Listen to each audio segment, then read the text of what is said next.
Kain tayo.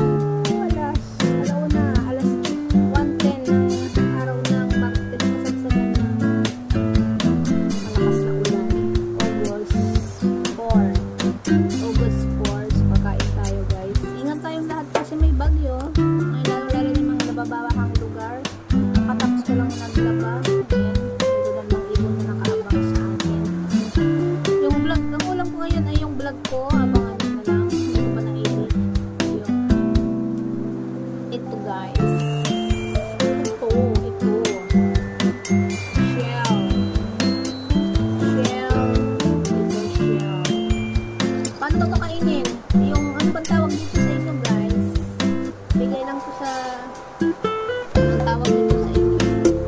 Saka itong tawag dito. Sa amin kasi ay barong-rong. Barong-rong ang tawag sa amin dito. Nakukuha to sa paputik, no? Sa may ano ba yan? Nauna pa yung ibon. Sa may mga ano ba dito sa part ng dagat yung madaming putik. Sa unahan yung mga mayroong mga puno-puno. Ang tawag doon? Sabing kagad ako pero hindi ko alam tawag. Sa amin kasi ay